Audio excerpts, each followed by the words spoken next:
नमस्कार साथियों, गुरु पूर्णिमा व्रत कथा। कथा का नाम शिष्य की श्रद्धा और गुरु की कृपा।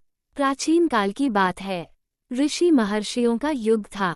हिमालय की एक गुफा में एक महान गुरु निवास करते थे। उनका नाम था महर्षि आत्मबोध। वे तप, योग और ज्ञान के समुद्र माने जाते थे। दूर दूर से शिष्य उनके पास शिक्षा ग्रहण करने आते थे, लेकिन वह केवल उन्हीं को स्वीकार करते थे जिनमें सच्ची श्रद्धा और त्याग की भावना हो। एक दिन एक युवक आया, नाम था अरुण। वह निर्धन था, लेकिन विद्या प्राप्त करने की तीव्र इच्छा उसके भीतर जल रही थी। गुरु आत्मबोध ने कहा, विद्या प्राप्ति के लिए तप और सेवा करनी होती है।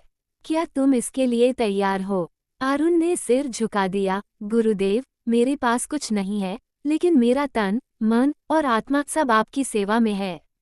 अरुण आश्रम में झाड़ू लगाता, जल लाता, लकड़ी काटता, गायों की सेवा करता।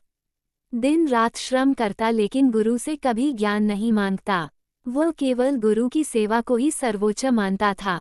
एक दिन कुछ अन्य शिष्य बोले, गुरुदेव, ये अरुण तो केवल सेवा ही करता है, इसे आप कोई शास्त्र क्यों नहीं पढ़ाते?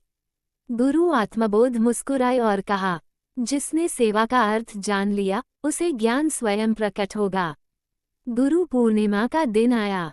सभी शिष्य पूजा की थाली लेकर गुरु के चरणों में पहुँचे। सभी ने सुंदर वस्त्र, फूल अर्पित किए, लेकिन अरुण के पास कुछ नहीं था। वह केवल कुछ कटी लकड़ियां और जल लेकर आया। गुरु आत्मबोध ने उसे देखकर प्रसन्नता से आंखें बंद कर ली और कहा, हे अरुण, आज मैं तुम्हें वह ज्ञान दूंगा जो वेदों से भी परे है, गुरु की कृपा का रहस्य।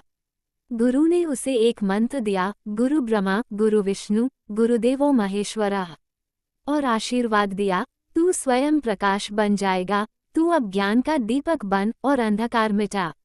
अंत में अरुण एक महान ऋषि बना और अपने ज्ञान से संसार को आलोकित किया। गुरु की सेवा, श्रद्धा और निस्वार्थ समर्पण के कारण वह कालांतर में स्वयं एक श्रेष्ठ गुरु बना। गुरु पूर्णिमा व्रत का महत्व। इस दिन गुरु का पूजन कर उनके चरणों में आस्था अर्पित की जाती है। व्रतधारी उपवास रखते हैं और ब्रह्मचर्य का पालन करते हैं। अपने जीवन के हर क्षेत्र में गुरु के मार्गदर्शन की स्मृति इस दिन विशेष रूप से की जाती है। आपको गुरु पूर्णिमा की हार्दिक शुभकामनाएं।